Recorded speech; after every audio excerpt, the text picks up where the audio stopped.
Do you remember what it was like becoming a teenager? All those feelings of awkwardness and mood swings and hormone changes. You didn't need anything else in your life to walk you through that. That was negative. Unfortunately for me, I had to change high schools from a very sporty environment to an academic one, which meant the teacher made us stay in school until 5 o'clock to complete our homework. With the result, I no longer played a sport and I grew fat. The more fatter I grew, the more I ate. I was really so self-conscious, so shy. I wouldn't even walk past a house where boys lived. I just wanted to cringe and hide away from the world. Feelings of unworthiness arose many times. But fortunately, I had 3 really, really good friends who stood by me through this time, and they are still in my life today. Becoming a young adult, however, I went through quite a life-changing experience at the age of 19, which actually contributed to me changing my eating habits. I embarked on a healthy diet and I started to lose weight. I dropped nearly 20 kilograms. I felt really self-confident and I felt so happy, but still not realizing what my purpose was, which led me to choose relationships with men who thought I was there to fix them. A big mistake. And so, after a really, really traumatic divorce, I packed my bags and came back to Cape Town. But I soon realized that I needed to change my lifestyle.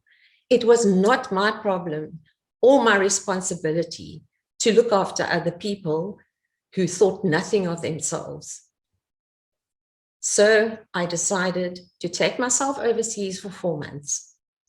And when I came back, I was a changed person.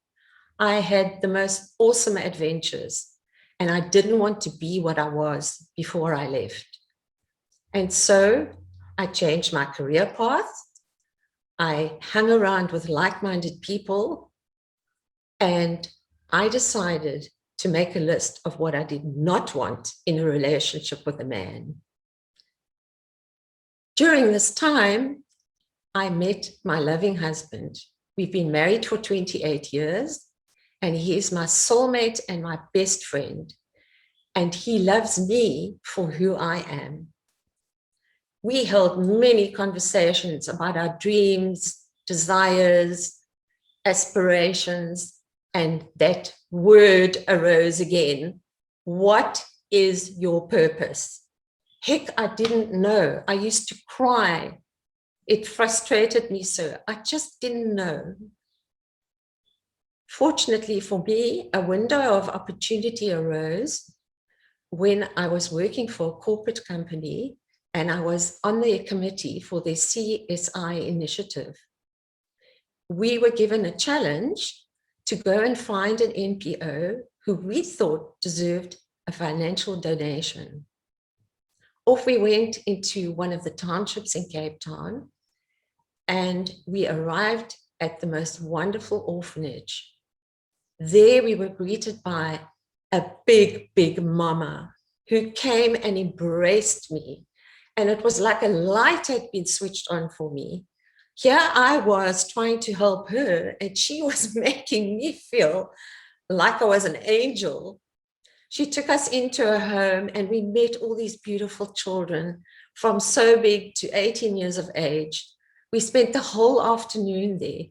I was just so ecstatic. I was delighted. I thought, this is it. This is what I want to do. I realized there and then that I was a person in like a link in a chain that could help her live a far better life and assist her in many ways. And so I made a mental note of what she needed.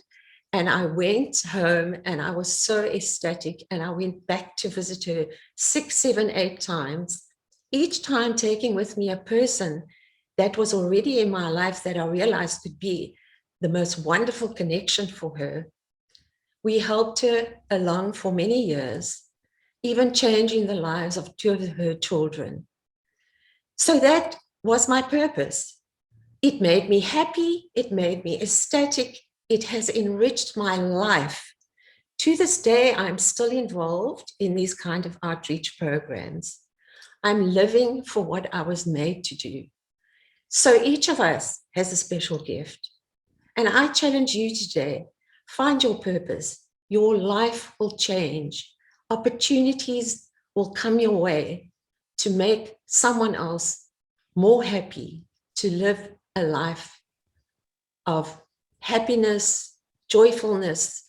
You may not always see the result, but I know, because I'm blessed back in return in many ways, by just having found my purpose.